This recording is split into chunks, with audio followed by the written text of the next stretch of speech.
네, 전국에 계신 바둑학교 제자 여러분들 안녕하세요. 김만수입니다. 요즘 더위가 참 장난이 아닙니다.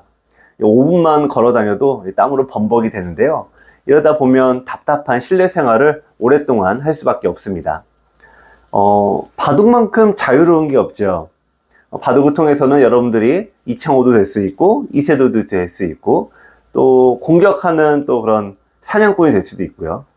답답한 실내 생활을 바둑을 통해서 잘 풀어가시기 바랍니다.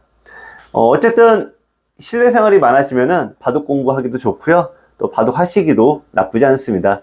여러분들 바둑을 통해서 무더운 여름 잘 견뎌내시기 바랍니다. 자, 지금부터 주간 바둑학교 시작하겠습니다.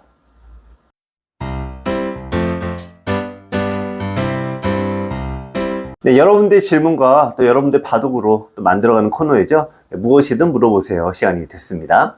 여러분들이 바둑 두실 때 혹은 바둑 외적으로 어떤 바둑에 관련된 모든 것들은 질문 주시면은 제가 자세하게 설명을 드리는 코너입니다. 자, 오늘 첫 번째 질문은요.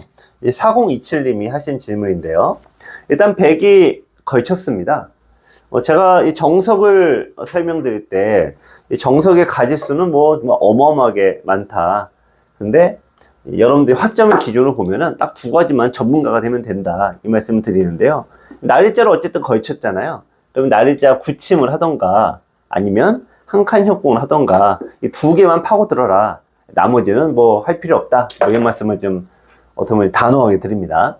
근데 이제 요 정석을 이제 익혔다고 보면요.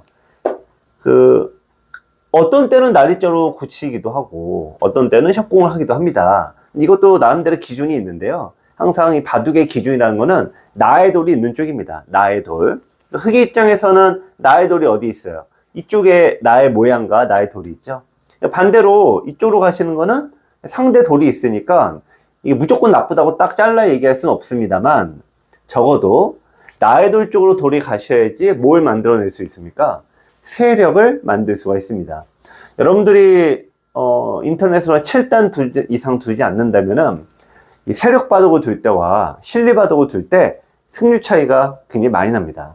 뭐 당연하게도 세력 바둑을 두고 상대가 들어왔을 때 공격하면은 승률이 더 높아지고요. 반대로 상대 모양에 이제 막 들어가서 두게 되면은 기본적으로 상대들이 많은 데서 나 혼자 둬야 되니까 실수 한 번에 와르르 무너질 수 있다는 얘기죠. 따라서 여러분들이 7단 이상, 다시 얘기해서 내가 1급이 아니라면은 공격과 이 수비의 요 경계선에서는 무조건 공격을 선택하셔야 되는데 나의 돌이 있는 쪽을 두셔야지만 아주 공격적인 바둑을 둘 수 있다. 이 얘기입니다. 자, 여기서 4027님의 질문은 바로 요 장면입니다. 100이 지금 3-3에 들어갔는데요. 100이 3-3에 들어왔을 때 막는 방향이 두 군데가 아니냐. 근데 어느 쪽으로 막아야 되느냐. 요것이 4027님의 질문 되겠습니다. 자, 지금부터 설명드릴게요. 사실은 이미 답이 다 나오지 않았나요? 이미 답이 제가 아까 서두에 말씀을 다 드렸습니다. 자, 나의 돌이 있는 쪽으로 돌아 그랬잖아요. 막는 건 두 가지가 있죠. 네. 왼쪽으로 막는 방법이 있고요. 위쪽으로 막는 방법이 있습니다. 자, 여기서 여러분들 생각하실 거는요. 자, 이쪽으로 막으면은 상대가 왼쪽으로 간다는 얘기입니다. 따라서 내가 요만큼 얻어가는 대신에 100도 얻어갑니다. 또 반대로 어느 한쪽을 내가 두면은 그 반대쪽은 상대방이 가져가게 됩니다. 이 얘기는 무슨 얘기냐? 기본적으로 독식은 없다. 바둑판에 독식은 없다. 이 얘기입니다. 자, 그렇다면은 내 것을 지키는 수, 집을 얻는 수를 먼저 둘래? 아니면 상대 집을 깨는 수를 먼저 둘래? 요 모양에서요.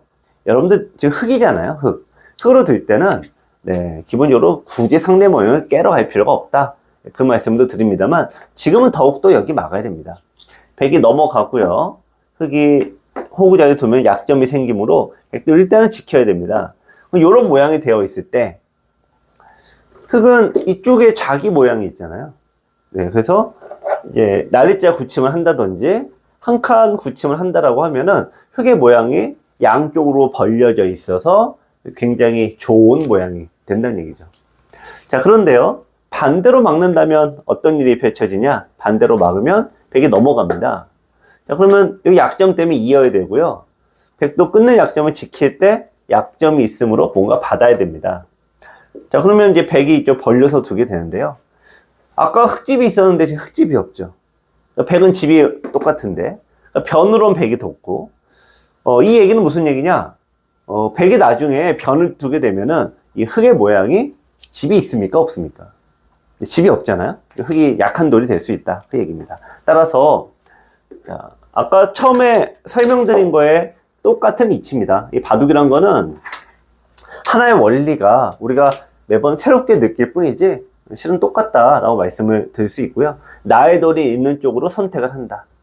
네. 협공을 할 때도 아까 말씀드렸죠. 협공을 할 때도 언제는 협공하고 어떤 때는 굳힘을 하는데, 가령 백이 이쪽으로 거쳤다라고 하면은 협공이 있고 굳힘이 있습니다. 그런데 이쪽에 나의 돌이 있잖아요. 근데 그럴 때는 이제 굳힘을 선택하시는 거고, 만약 반대가 될 수도 있다 이거죠. 그래서 바둑의 어려움이자 즐거움은 이렇게 고정되어 있지 않다. 마치 물과 같이 어떤 그릇에 담기냐에 따라 그 형태가 결정되지 않습니까? 바둑도 어떤 포석이 짜여져 있냐에 따라 형태가 계속 바뀐다는 점, 그 부분이 어렵습니다. 하지만 또 원리를 알게 되면 쉬운 게 바둑이니까요. 여러분들 전체를 넓게 보는 시야 좀 더 익히시기 바랍니다. 자, 다음 질문 넘어가겠습니다. 자, 다음 질문은 2094님이 하신 질문인데요. 제가 이제 기본 포석 문제풀이 기본 시리즈를 구입하셔서 열심히 공부하시고 있는데, 제가 그 기본 포석 문제풀이에서 이런 설명을 했다고 합니다. 자, 백이 들어오고 흙이 한 칸을 띄었는데, 자, 붙이고 젖히고 이제 단수를 쳤는데, 여기서 이제 제가 뭐 백이 꼭 좋은 건, 이미 모양이 좋은 건 아닌데요. 이렇게 일로 늘게 되면 좋지 않다 이런 얘기를 했다고 합니다. 그래서 2094님이 물어보신 거는 백이 느는 수는 너무나 당연한 것처럼 보이는데 왜 나쁜 거냐, 그 이치가 무엇이냐라는 거를 질문하셨거든요. 자, 2094님의 궁금증 지금부터 설명드리겠습니다. 이제 전체적인 이제 구체적인 설명을 들어가기 전에, 여러분들은 바둑을 두실 때 어떤 결과가 놓여지면 내가 잘 됐다라고 생각을 하세요? 그 대부분 돌을 잡았을 때 아닌가요? 그러니까 지금 2094님이 늘면 왜 나쁘냐라는 질문을 하신 것도, 늘지 않으면 당연히 빵 때림을 줘서 이 돌이 잡히니까 그런 거잖아요. 네, 그래서 대부분의 사람들은 돌이 죽고 사는 걸로 내가 좋고 나쁨을 판단합니다. 대부분 다 그렇습니다. 자, 그런데 이 좋고 죽고 사는 걸 판단하는 거는 전형적으로 5급 때까지입니다. 5급 때까지는 뭐 5급이나 7급이나 9급이나 뭐 20급이나 다 똑같아요. 네, 죽고 사는 걸로 내가 잡으면은 좋고 내가 잡히면 나쁘고 이렇게 판단을 하세요. 근데 흔히 고급자라고 하면 1급부터 이제 3급까지가 고급자라고 합니다.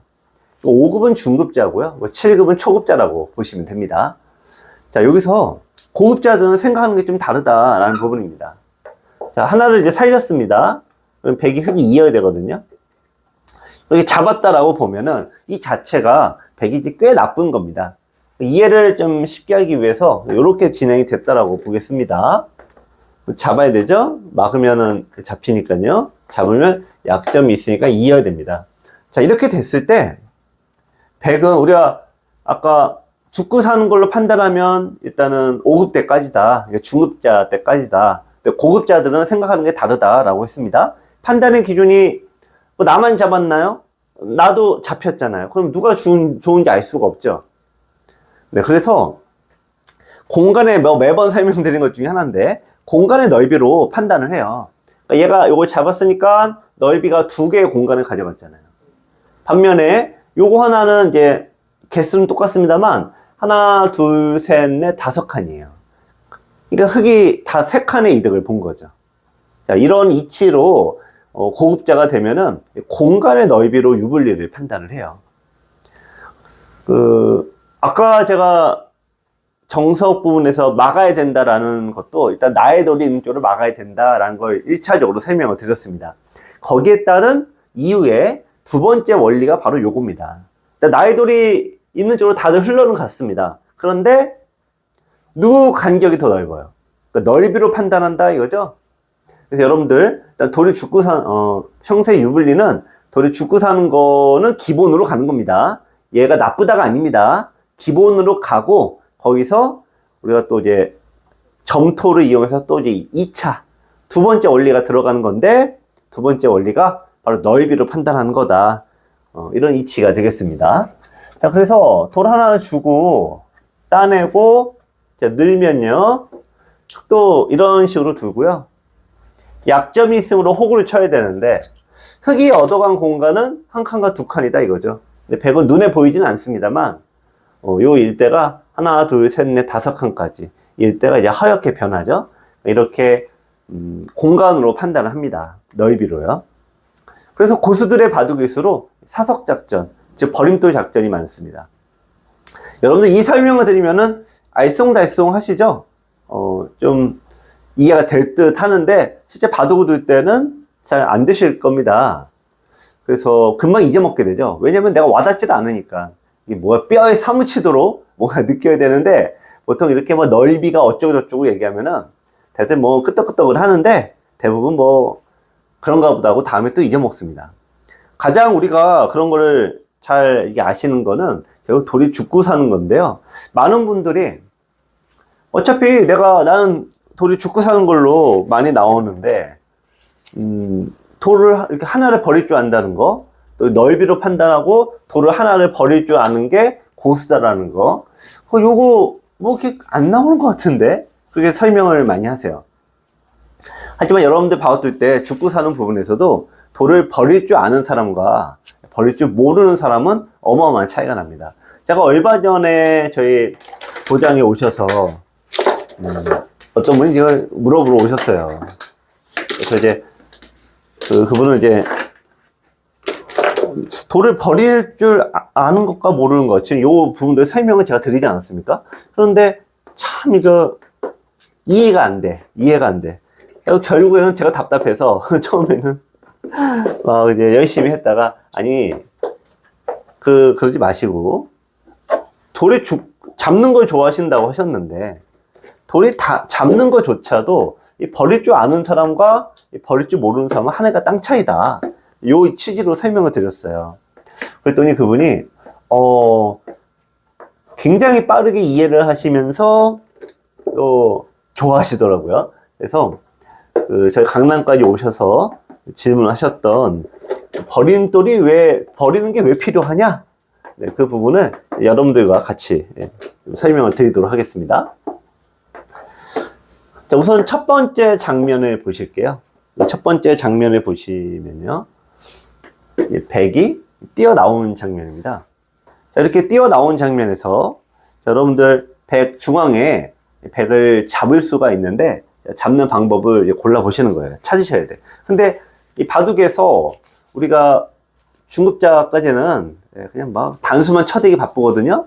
근데 결정적인 순간에 내 돌을 버릴 수 있는 사람과 버릴 수 없는 사람은 어마어마한 차이가 된다. 그 부분을 설명을 드릴 겁니다. 자, 지금부터 자세히 설명 드릴게요. 일단 백이 한 칸을 뛰어나갔습니다. 그러면은 정상적으로 이제 얘가 안 죽어요. 특별한 묘수를 사용을 하셔야 됩니다.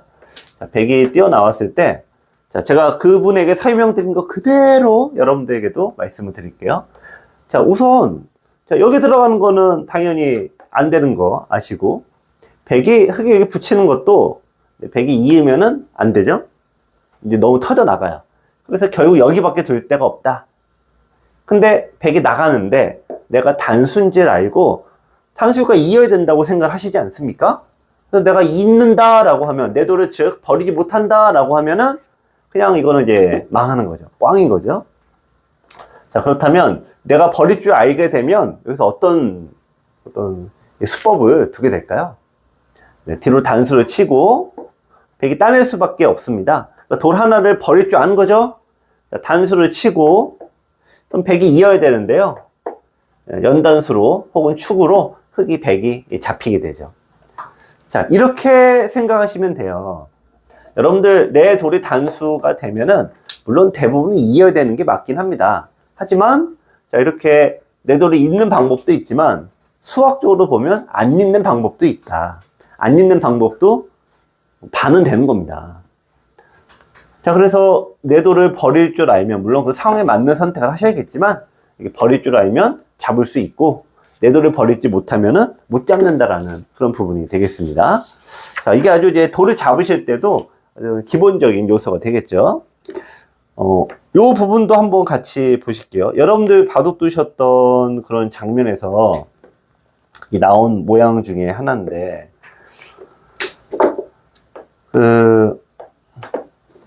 이 바둑을 처음에 이제 두실 때 잘들 두세요. 네, 잘 두시다가 결국에는 이 결정적인 마무리가 되냐 안 되냐, 거기서 됩니다. 실제로 예를 들면요, 저는 뭐 한 4점 접어요. 4점 접는데 어떤 이제 제야의 고수분은 8점을 접어. 그래갖고, 근데, 그러면, 제야의 고수가 저한테 몇 점에 두냐? 그분은 저한테 넉 점에 둬요.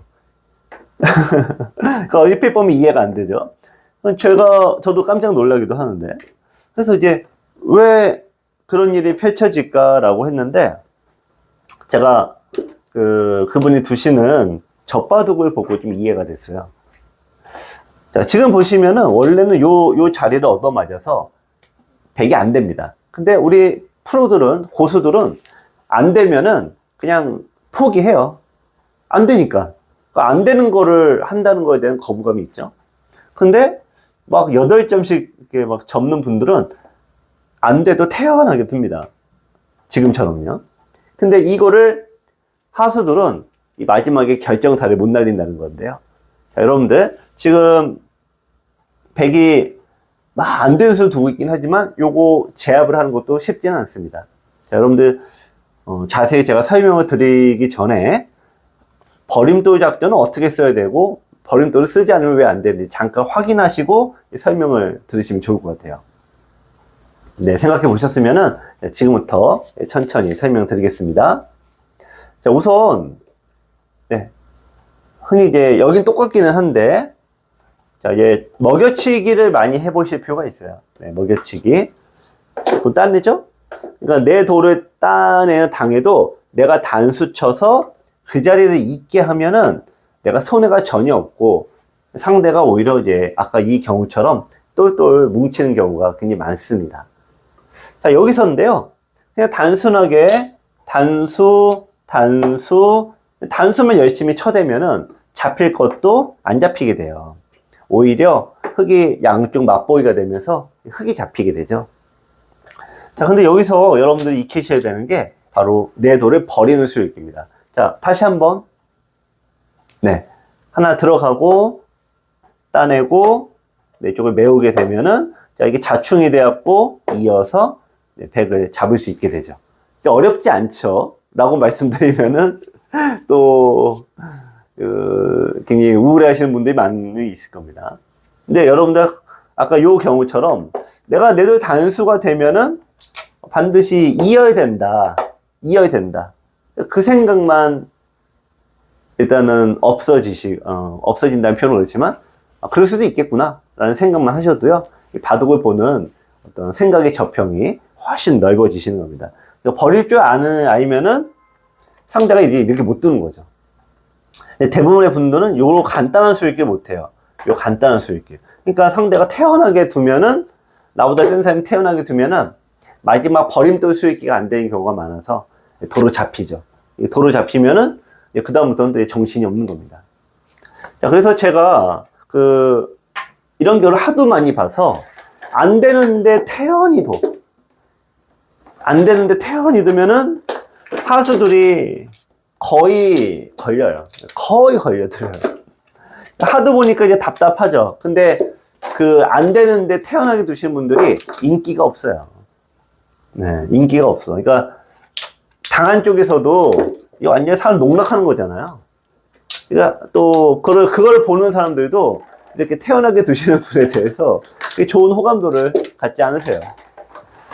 그러니까 이런 분들은 주로 내기바둑을 좋아하지. 내기바둑 두고 막 지금 자기 굉장히 나 너 8점 접어 뭐 이런 다음에 넌 나한테 안 돼 뭐 이런 식으로 계속 그냥 사람을 좀 약간 기분 나쁘게 하는 그런 케이스들이 많습니다. 그래서 이렇게 안 되는 수들을 막 두는 분들은 돈 내기를 하시거나 아니면 가까운 친구분인데 사람이 조금 기분 나쁘게 하는 케이스들 놀리려고 바둑을 두는 거죠. 놀려 먹으려고.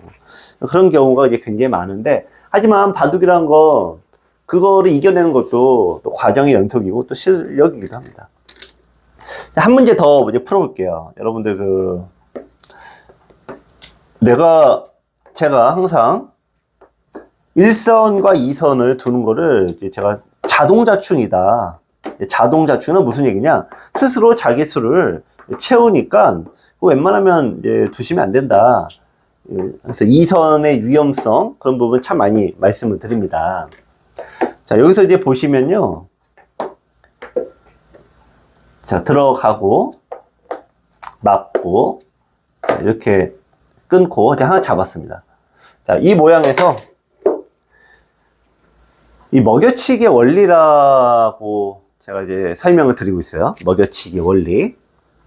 이 먹여치기의 원리가 지금 보신 건 주로 중반 때 나왔는데 실은 가장 효과가 극대화되는 게 2선입니다. 2선. 1선과 2선이에요. 그래서 역시 마찬가지예요. 내 돈을 버릴 줄 알면은 수를 잘 낼 수 있는 거고 그 원리를 모르면은 수가 나도 모르는 겁니다. 그리고 내 집이 그냥 망가지는 건 뭐 하루아침이고요. 자, 지금부터 천천히 한번 설명드리겠습니다. 자, 우선은요, 여기서 이제 문제를 푸시면 최고 좋은데, 제가 일단은, 자, 보세요. 단수, 이어야 되죠? 이거 뭐 어려울 게 없습니다. 단수, 따내야 되죠? 자, 이쪽을 이제 밀고 나가서 막았다고 가정을 하겠습니다. 여기서가 이제 마지막이거든요? 마지막에 요거는 여러분들 어때 푸실 수 있죠? 네. 자, 단수만 쳐대는 게 여러분들의 술기다. 그러면 될 것도 안 된다. 라고 말씀을 드렸고요. 여기서 마지막 비법이 필요하다. 마지막 비법은 뭐죠?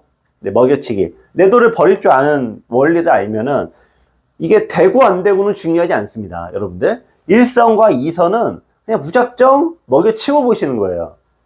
그러면서 왜냐? 손해가 없으니까. 근데 그러다 보면은 지금처럼 된다 안 된다가 눈에 보이실 때가 있을 거다라는 겁니다. 자, 그러면 이제 여기서 이제 보시면요. 흑의 입장에서도 마찬가지인데 백이 밀었을 때 내가 여기를 젖혔더니 백이 먹여치는 수 때문에 안 되더라 라고 할 수 있죠. 그러면은 흑이 여기서 어떻게 둬야 될까요? 네, 흑이 백에 그 자리를 두시게 되면은 하나, 둘, 셋이고 백이 두더라도 흑이 어디 둡니까? 여기? 아니죠. 반대쪽에 두시면은 백을 잡잖아요. 자, 그래서 먹여치기를 알고 모르고가 이렇게 큰 차이가 나는데 여기서 하나의 반전이 있습니다. 백이 단수치고 이었다고 했을 때 여기서 내가 밀었더니 여기 두면 수가 안 나네? 그렇죠? 안 나네? 그러면 어떻게 생각해요? 그래서 바둑에서 이 복기가 가장 중요하다. 바둑을 두고 나서 사모님에게 얘기 한마디 듣는 게 그래서 중요하다. 이 얘기를 많이 하는 겁니다. 그 자리에 두시면 돼요. 이 자리에 두게 되면은 이거 이을 수는 없습니다. 이제 잡히니까 잡을 수밖에 없죠. 그러면 단수 따내야 되고, 자, 단수 연단수로 수가 나죠. 자, 오늘 여러분들 질문과 더불어 사실 이 굉장히 중요한 얘기를 좀 묶어서 좀 질문을 묶었습니다. 아까 처음에 어떤 질문을 했죠? 이 3-3의 상대방이 들어왔을 때 막는 방향은 두 군데다. 어느 쪽으로 막아야 되냐? 나의 돌이 있는 쪽으로 막아야 된다라고 말씀을 드렸습니다. 그런데 우리가요, 내가 생기는 집은 잘 안 보이고 상대가 생기는 집은 보이기 때문에 상대 쪽으로 막다가 내 집이 깨집니다. 이득이 없는 정도가 아닌 거죠. 자, 아까 두 번째 질문은 뭐였습니까? 자, 이런 식으로 됐을 때 내 돈을 버릴 줄 알면은 더 큰 공간을 얻게 되는데 내 돈을 잡인다고 사이게 되면은 이어서 더 큰 거를 잃게 된다. 자, 우리 수익기에서도 내가 버릴 줄 알게 되면은 상대도 잡을 수도 있는데 내 돌을 전혀 버리지 못하게 되면은 수가 날 것도 안 나게 된다. 자, 일관된 철학이 있습니다. 일관된 원리가 있습니다. 바둑은 먼저 버리는 쪽에서, 내가 먼저 베푸는 쪽에서 곱하기를 얻어올 수 있습니다. 그래서 그 이치가 이 정석에서도 나올 수가 있고요. 두 번째 질문이었던 변에서도 나올 수 있고, 또 여러분들이 주로 얘기하시는 돌이 붙는데 이런 데서도 충분히 나올 수가 있는 겁니다. 자, 그래서 내가 못 잡았다고, 내 돌이 잡혔다고 실망하실 거 없습니다. 오히려 나도 모르게 내 돌이 잡힘으로써 더 얻어지는 것들이 있거든요. 그래서 바둑의 이런 묘한 이치를 이해하셔서, 제가 이런 말씀을 많이 드립니다. 내 돌이 잡혔다고 너무 슬퍼하지 말고, 또 내가 잡았다고 너무 기뻐하지 말라고. 바둑의 묘한 양면성 때문에 그렇거든요. 자, 그래서 내 돌을, 이거를 일부러 버릴 줄 알게 된다면, 여러분들은 이제 고급자, 즉, 최소 3급의 반열에 올라섭니다. 자, 바둑 두실 때, 물론 공부를 통해서 의도적으로 하시면 최고고요. 의도적으로 하지 않고 어쩌다 보니 되더라도 여러분들 돌이 잡혔다고 너무 괴로워하지 말자. 이 말씀 드리면서 여러분들의 이제 수법에 대한 질문은 여기까지 하겠습니다. 네, 여러분들의 바둑 외적인 질문을 받는 코너입니다.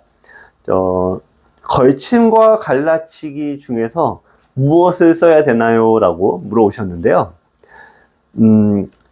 여러분도 이제 화점일 때, 소목일 때 걸치는 방법이 있고, 그냥 상대 모양에, 이제 주로 백이겠죠? 갈라치는 방법이 있습니다. 뭐가 맞냐, 틀리냐는 사실 의미가 없습니다. 제가 항상 이런 질문을 받을 때 여러분들에게 설명드리는 게, 나에게 맞는 방법을 쓰셔라 라고 얘기를 드려요. 즉, 내가 상대 귀에 걸쳤는데, 이게 뭔가 자꾸 승률이 떨어져. 특히 백으로 잡을 때요. 네, 그럴 때는 그냥 갈라치기 쓰시면 됩니다. 그런데, 내가 이제 흔히 해서 이제 3급을 목표로 한다. 그렇다면 당연히 걸침을 하셔야 되겠죠. 근데 정석을 어려운 거를 많이 쓰실 필요가 없어요. 그래서 제가 걸치되 상대가 협공을 해오면은 어떻게 돌아 매번 반복적으로 말씀드리는 게 있습니다. 자, 그래서 기본적으로는 내가 정석을 모르겠다. 너무 나는 정석으로 스트레스를 받는다라고 하면은 100을 두셨을 때는 상대 모양의 갈라치기를 쓰시면 됩니다. 하지만 그게 이제 5급까지입니다. 5급 이상 넘어가시면은 아무래도 귀를 포기하고 둘 수는 없거든요. 그래서 상대에게 걸치고 상대가 협공해 왔을 때 내가 어떻게 두는가, 그거는 기력의 문제가 아닙니다. 여러분들이 정석을 외우셔야 되거든요. 근데 외우시는 것도 너무 많은 걸 외울 필요 없으니까 아주 필수적인 거, 그거 하나만 딱 기억해서 외우시면 좋을 것 같습니다. 자, 어쨌든 편한 대로 쓰셔라. 이게 답이 될 것 같습니다. 다음 질문 드릴게요. 타이즘 2단이시래요. 타이즘 2단. 실제 내가 기원에서는 어떻게 둬야 되느냐? 이 얘기를 물어보셨습니다. 여러분들, 인터넷 기력은요, 5개가 한 묶음이에요. 5개가. 그래서 제가, 매번 강의 때마다 많이 말씀드린 게, 제가 4단계로 수업을 한다. 이 말씀을 드립니다. 제일 위에 꼭지점이 타이잼 이제, 6단, 7단입니다. 흔히 얘기하는 어쨌든 1급인 멤버들입니다. 자, 그래서 6단, 7단. 자, 그 다음에, 마지막 그 다음에 3단계가 타이잼으로 5단, 4단, 요 그룹입니다. 5단, 4단. 여기는, 5급은 세고요. 3급은 약하고 강하고 요 사이가 될 것 같습니다. 5단, 4단은, 4단이시면은 3급 둔다고 말하기 좀 어려워요. 근데 5급은 또 약하지 않습니다. 센 5급이다. 이 정도 생각하시면 되겠습니다. 자, 3단. 타이젠 3단이면은 약한 5급입니다. 약한 5급 내지 중간 5급 정도 보시면 됩니다. 자, 그러면 지금 말씀하신 대로 2단이면 5급이 그냥 5급이 약합니다 정도 얘기하시면은 그냥 무난해요. 5급이 약합니다 정도. 그리고 나보다 너무 세. 그러면 난 7급이야. 좀 그렇게 생각하시면은 무난합니다. 자, 그런데요. 이 인터넷 기력보다는 여러분들이 실제 더 잘 두세요. 인터넷 대국은 아무래도 컴퓨터로 많이 두기 때문에 이게 잘 안 보인다라는 얘기를 많이 하시고요. 또 제가 항상 이게 웃으면서 얘기하는 게 바둑 실력이라는 게 일단 시력이 좋아야 된다. 눈이 잘 보여야지 실수 안 하잖아요. 그 다음에 청력도 좋아야 돼요. 우리가 두면은 하나, 둘, 셋 이렇게 초읽기를 하지 않습니까? 그것도 잘 들려야 되니까. 눈도 좋아야 돼, 귀도 좋아야 돼, 또 순발력도 좋아야 돼요. 빨리빨리 돼야 되니까.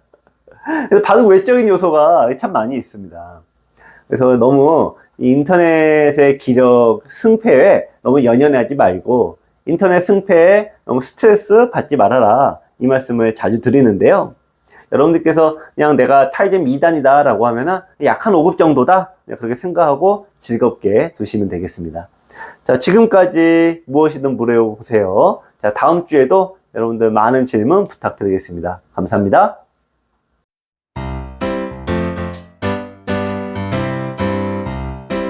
한 주간의 바둑학교 우리 제자 여러분들의 소식을 전해드리는 시간입니다. 네, 바둑 뉴스, 주간 뉴스인데요. 자, 9588님께서 저에게 이제 장문의 문자를 보내주셔서 본인의 소식을 얘기해 주셨는데요. 일단 초점만 말씀드리면은, 전에는 상대가 여기 두면 여기 쫓아가고 저기 두면 저기 쫓아가고 정신없이 상대들만 졸졸졸 쫓아다녀서 일단 이기고 지는 걸 떠나서 내가 기분이 굉장히 나빴다라고 말씀을 드렸는데, 최근에 이제 저희 강의로 교재를 공부를 하시고 또 초반 70수에 4단계로 나누어서 제가 설명을 드렸잖아요. 이분이 열심히 해서 이제 80 여강을 보고 계시대요. 그러니까 80강쯤 넘어가니까 처음부터 쭉 본 게 이제 비로소 정리가 좀 된다고 얘기를 하세요. 그러면서 고수들은 따라가지 않는 원리구나 깨닫게 되고, 내가 바둑을 둘 때 특히 100으로 잡았을 때 흉내를 내다 보니까 상대가 내 뒤를 졸졸 쫓아다니더라. 바둑 이기고 지는 걸 떠나서 내가 판을 주도할 수 있게 되니까 너무 기분이 좋다, 뭐 이렇게 말씀을 해주셨네요. 여러분들 바둑의 이 즐거움이 세 가지가 있다, 그 말씀을 자주 드립니다. 잡는 즐거움. 근데 잡는 즐거움은 나중에는 기분 나쁠 수도 있습니다. 내가 잡아서 이겼다고 좋아했더니 알고 보면 상대가 일부러 버린 것도 많고요. 두 번째가 이기는 즐거움인데, 여러분들 내가 하수한테 왕창 이겼다고 좋아하시는 분 별로 없죠. 그러니까 이기는 즐거움도 뭔가 좀 한계가 있습니다.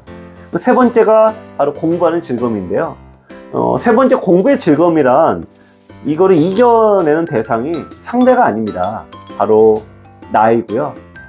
과거의 내가 되겠죠. 나는 이렇게 알고 있었는데 이게 아니었구나, 이게 아니구나, 새롭게 깨닫기도 하고요. 또 그걸 실전을 통해서 깨달은 게 내 것으로 소화가 됐다는 걸 아시는 순간, 그때가 이기는 것과 잡는 것과 비교할 수 없는 공부의 즐거움을 느낄 수 있으실 거예요.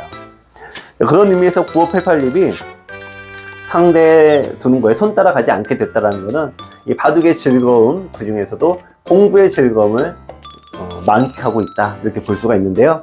다른 우리 전국에 계신 선생님들도 이기고 지고 돌이 잡고 못 잡고를 떠나서 이런 즐거움 많이들 얘기를 해주세요. 네. 특히 9588님이 더 굉장히 감격스럽게 얘기를 해주셨지만 전국의 많은 분들도 아마 똑같은 즐거움을 누리고 계실 것 같습니다. 자, 다음 뉴스입니다. 유창혁 사모님이 지지 옥션배에서 오유진 프로를 이겼습니다. 그래서 이제 다음 상대가 바로 김은지인데요. 자, 다음 주 월요일입니다. 오늘이 지금 토요일이니까요. 다음 주 월요일에 저녁 7시 여러분들과 지금 같이 응원을 하면은 좋을 것 같습니다. 네, 저는 지금까지 바둑학교 뉴스였습니다.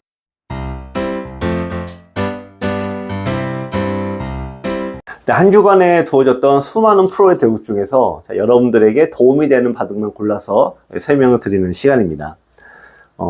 프로의 대국은 공부하기가 쉽지가 않습니다. 제가 수차례 이제 설명을 드리는 게, 우리가 9급도 쓰고 9단위 쓰는 거를 공부를 하셔야 돼요. 근데 정석이 AI 등장 이후로 확 바뀌었습니다. AI 등장 이후로 AI 정석은 실은 이제 프로들만 쓰는 거예요. 그리고 뭐 제가 매번 말씀드리는 게, 타이젠 7단 이상, 즉 기원에서 최소 1급을 두시는 분들 위주로만 둬야 된다.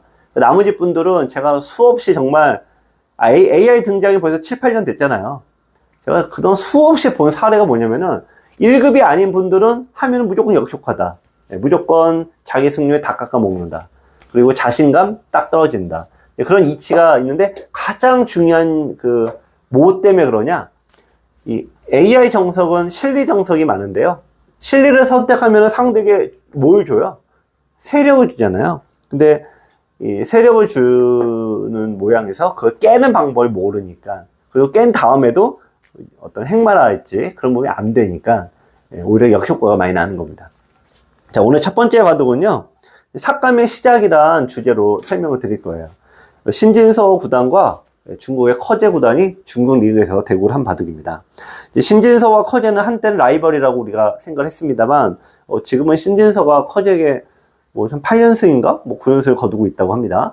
이제는 뭐 냉정히 얘기하면은 뭐 좀 호선 바둑이 아닌 거죠, 예전에는. 근데 어쨌든 간에 그 신진서와 커제의 바둑에서 AI 정석과 더불어 모양은 이렇게 깨는 거다. 그런 부분이 나와서요, 설명을 드리도록 하겠습니다. 신진서의 백이고요, 커제의 흑입니다. 자, 우선 여러분들께서 이 3-3에 들어가는 것이 이제 대표적인 AI 정석인데요. 아까도 잠깐 말씀드린 게, 이 귀의 바둑에서는 여러분들 오늘 무엇이든 물어보세요 시간에서도 제가 말씀을 드렸죠. 두 개를 다 가질 수 없다. 네, 그래서 하나를 버리면 내가 더 큰 거를 가질 수 있다. 그게 바둑의 원리가 바로 사소, 취, 대. 작은 거는 버리고 큰 것을 얻는다는 얘기죠. 근데 그 전 단계가 뭐냐면은 기자쟁선이에요. 그러니까 바둑은 선수를 다툰다. 선수를 다퉈서 작은 거는 버리고 큰 거를 얻는 게임이다. 이렇게 딱 이해를 하시면 됩니다. 자, 그런 의미에서 일단 실리를 선택하면 세력을 주게 되니까 내가 다 가져갈 수는 없다. 하지만 선수를 얻는 쪽이 어떤 바둑의 본질이다 보니까 기자쟁선, AI는 선수를 극대화하는 작전을 많이 쓴다. 네, 그렇게 이해하시고 넘어가면 되겠습니다. 자, 어쨌든 이제 백이 걸쳤고요. 네, 신진서가 백 걸치고 받고, 자, 굳히고, 자, 마늘모. 일단은 벌려뒀습니다. 자, 커제도 걸쳤고요. 예, 보통 날일자 굳힘을 많이 두는데 한 칸으로 뒀습니다.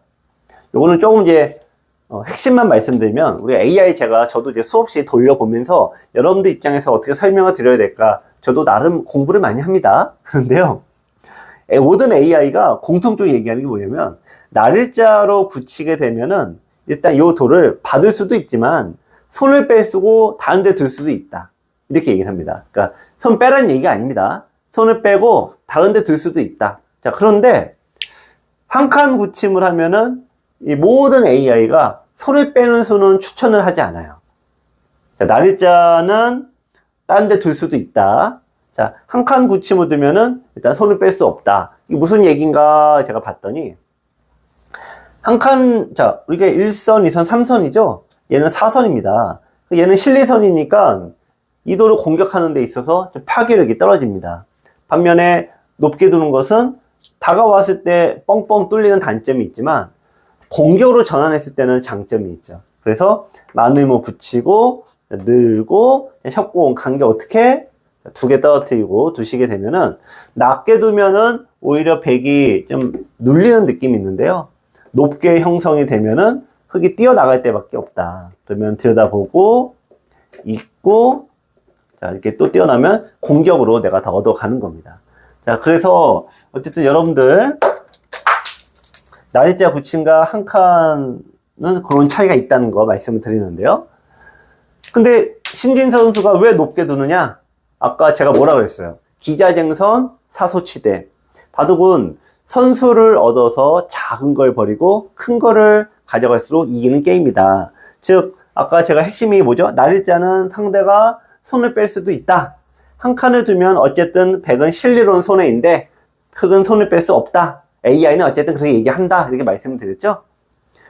한 칸을 두어서 커제로 하여금 여기를 무조건 두게끔 만들려는 목적이죠. 자, 어떻게든 두었다라고 가정을 한다면 이쪽으로 팍 다가가서 이쪽 공간의 넓이를 극대화하겠다. 이런 의도가 되겠습니다. 자, 그래서 커제도 일단 한 칸이 되면은 급소가 어디가 됩니까? 네, 들여다보는 급소 여기 딱 뒀고요. 자, 요게 AI 정석입니다.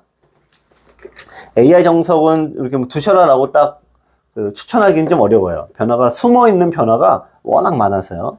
참고로 이게 이제 AI 변화가 어렵다는 게, 이 자체만 놓고 따지면은 축으로 잡혀서 백이 망합니다. 그런데 지금은 축이 100이 유리하죠. 네, 그래서 지금 해당되는 정석입니다. 그래서 정석은 원래 그래서 너무나 어렵고요. 제가 아까 말씀드린 것 중에 하나가 이제 구단이 쓰는 정석, 즉 프로가 쓰는 정석과 여러분들이 쓰는 정석이 이제 확연히 달라졌다. 네, 그래서 그 말씀을 이제 드리고 싶은 건데, 여러분들은 이 프로의 바둑을 많이 보시다 보니까 이 정석을 따라 하려고 하시거든. 네, 그게 아닙니다. 정석을 따라 하시면 안 되고요. 이 변을 깨는 걸 따라 하셔야 돼요. 자, 어쨌든, 자, 여기 지키고, 자, 붙였습니다. 자, 돌이 붙으면 손 빼지 말라라는 말씀을 굉장히 많이 드립니다. 근데 프로들은 손을 뺍니다. 프로들은요. 첫 번째, 흑돌이 어떤 돌이에요? 무지무지하게 강한 돌이죠. 무지무지 강한 돌에 찰싹 붙은 요 돌은 뭐가 되죠? 흔히 얘기하는 패석, 버리는 돌이 됩니다. 그래서 요게 구별이 되면은 프로들은 버립니다. 여러분들은 구별이 되나요? 안 되나요? 잘 되세요? 물론 잘 되시는 분도 계시겠지만 대부분은 패석이야 라고 버리면은 요석이고요. 이게 요석이구나 그러고 살리면은 대부분 패석입니다. 가르치는 입장에서는 요게 난감한데 원래는 정확하게 말씀을 드려야 되죠. 근데 실제 말씀은 제가 잘 드립니다. 지금처럼.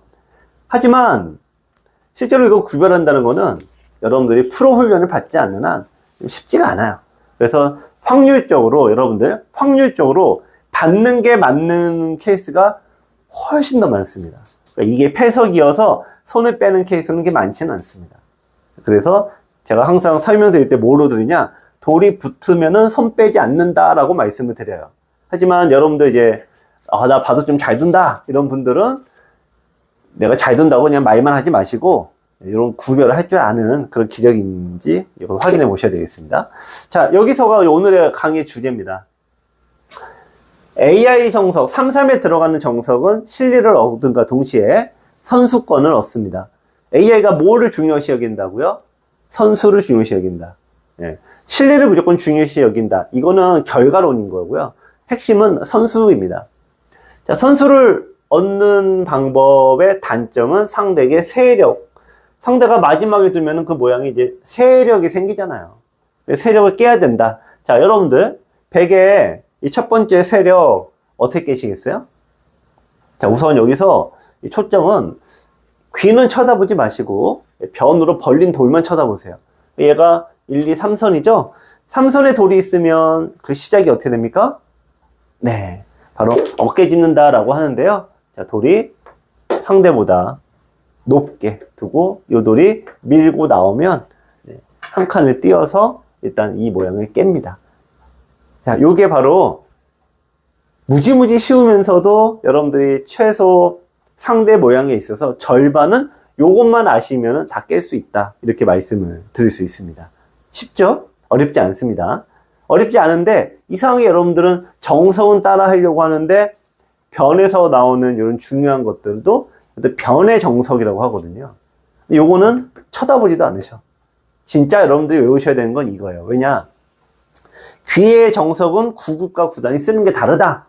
그런데 변에서 나오는 모양은 9단이나 9급이나 똑같다. 네, 그래서 여기 변화가 적다라는 얘기예요. 변화는 별로 없는데 효과는 9단만큼 누릴 수 있어요. 뭘 해야 돼요? 네, 당연히 변에 나오는 변화를 더 외우셔야 되는 겁니다. 자, 이렇게 뛰어나오니까 공격은 일단 안 된다라고 말씀드렸죠. 공격이 안 돼요. 그 여러분들은 근데 이렇게 두면은 막 요대로 공격하려고 해요. 프로들은 어떻게 둘까요? 신진서보단 제가 이런 말씀을 드려요. 정석은 X자로 움직인다. 내가 여기 뒀더니 이 바둑에서도 여기 뒀죠? 또 이쪽이 마무리되니까 그 다음에 여기 두죠? 이게 X자로 움직여요. 변은, 자, 상변에 뭐가 두어지죠? 그러면 하변에 둬요. 왼쪽에 뭐가 생기죠? 그럼 오른쪽에 둬요. 이게 바둑이 짝수기 때문에 대칭을 이뤄서 그래요. 대칭. 그래서 이게 바둑의 원리면서 수학적인 원리입니다. 상변에 내 백의 입장에서 신진서 바둑의 내 모양이 깨졌습니다. 그렇다면 내가 봐도 혼자 두는 거 아닙니다. 하변에 아래쪽에 반대로 똑같이 펼쳐져요. 네, 그래서 신진서 5단이 반대쪽에 둡니다. 그러니까 판에서는 균형이 맞는 거죠. 자, 요건 좀 어려운 얘기인데, 일단 급소, 제가 이런 말씀 드리죠. 급소는 때려놓고 봐라. 때려놓고 봐라. 호구자리 급소. 일단 떼어놓고 보는 겁니다. 자, 신진서가 있는 수가 있고 반발하는 게 있는데, 제가 여러분들한테는 대부분 다 이으라고 말씀을 드립니다. 신진서 9단 정도 되면은 반발해도 뭔가 되는 건데, 요건 배우시기 어렵고, 백이 흙이 호구를 쳤어요. 자, 요 돌이 버린다고 했죠? 그러니까 여러분들 여기서 대부분 이거 살리시거든요. 요거 두실 필요 없습니다. 참고로 이제 요런 모양이 있거든요. 그 7급 분들 바둑 보면은 붙이면은 원래 여기 넣으셔야 되는데 여기 안 넣고 이렇게 두신 경우가 많아요. 그럼 백이 여기 두잖아요. 그럼 이거를 살려. 똑같은 이치예요. 백이 둘 수 있었죠. 근데 안 뒀고 딴 데 뒀습니다. 딴 데 흙이 뒀습니다. 그 얘기는 요거는 버린다는 뜻입니다.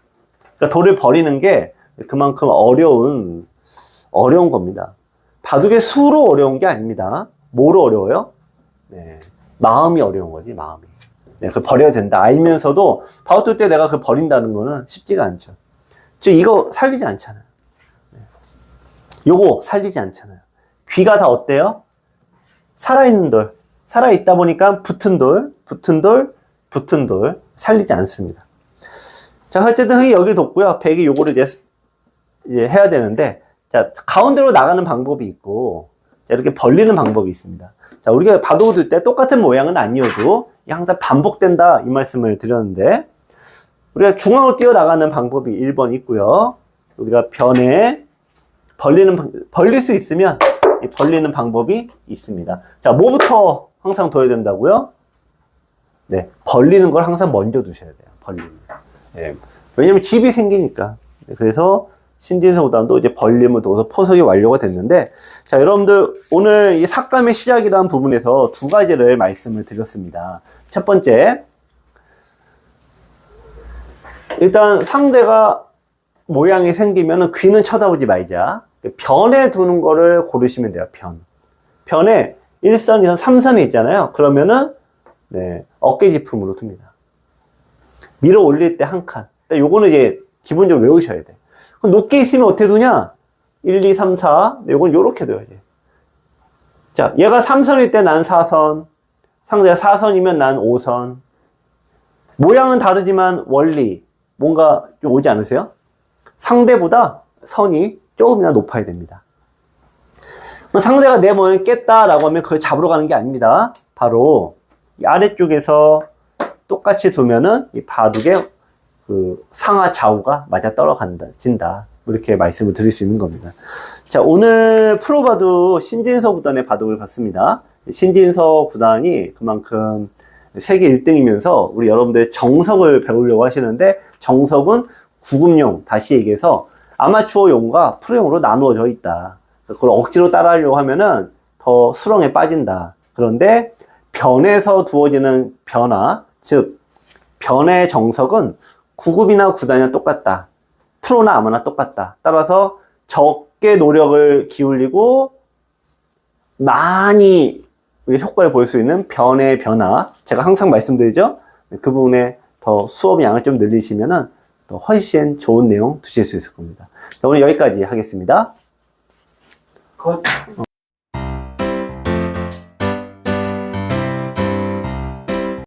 네, 주간 바둑 TV 여러분들 어떠셨어요?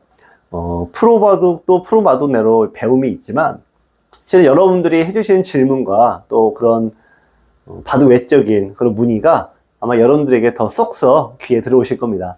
자, 한 주간에도 바둑들 많이 두시고요. 또 궁금한 거 있으시면은 많이 물어봐 주세요. 다시 한번 당부드리지만, 정말 밖에 나가면 5분 걷다가 쓰러질 수도 있습니다. 특히 시골에서 농사 지으시는 분들 정말 조심하시고요. 특히 거리에 가시는 분들도 역시 조심하시기 바랍니다. 자, 실내에서 생활하다 보면은 답답합니다. 제가 처음에도 말씀드렸지만, 이 바둑이란 건 참 자유로운 겁니다. 이 자유로움을 만끽하시면서 더운 여름 잘 이겨내시기 바랍니다. 자, 저는 다음 주에 인사드리겠습니다. 안녕히 계세요.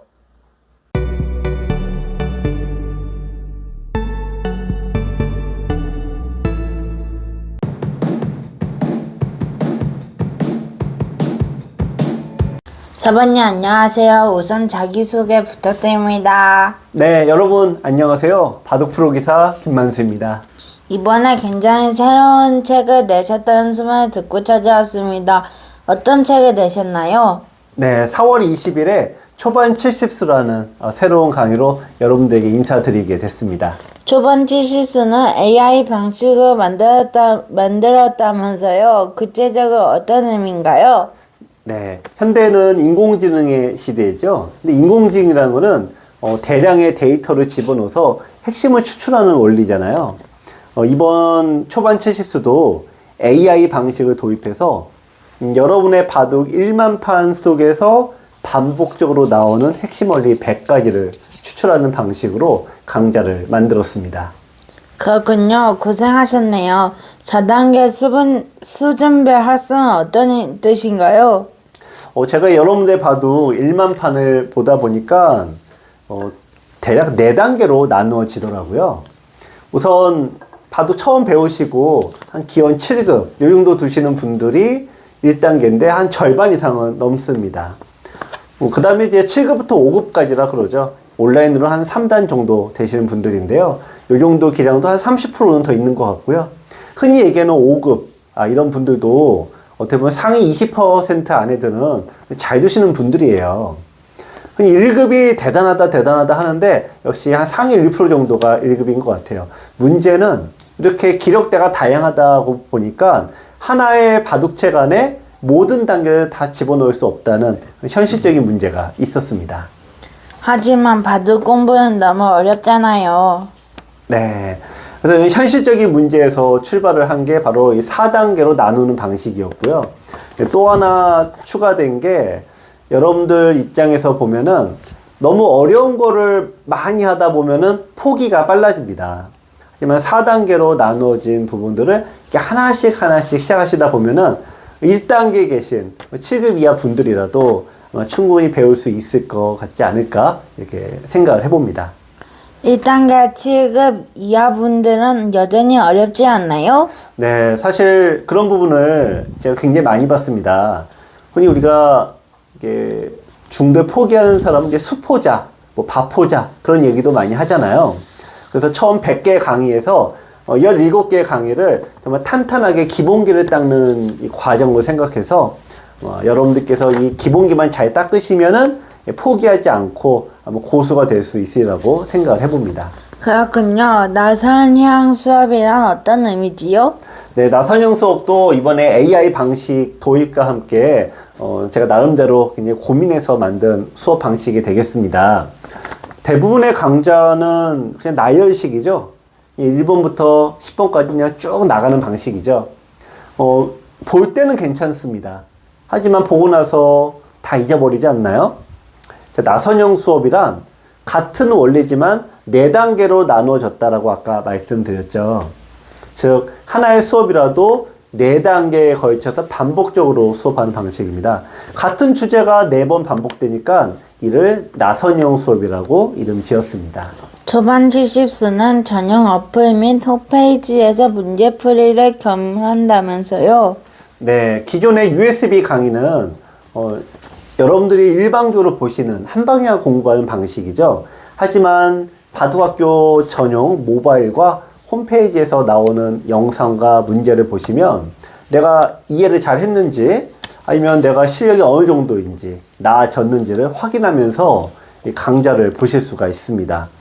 여러분들 이 100개 강좌 더불어 약 2000개의 문제를 푸시면은 정말 바둑이 안 늘 수가 없지 않을까 생각을 해봅니다. 책도 주나요? 그럼요. 책을 좋아하시는 분들 아직도 많이 계시죠? 자, 초반 70수 강의를 구입하시면 어플 이용권과 교재, USB를 배송해 드립니다.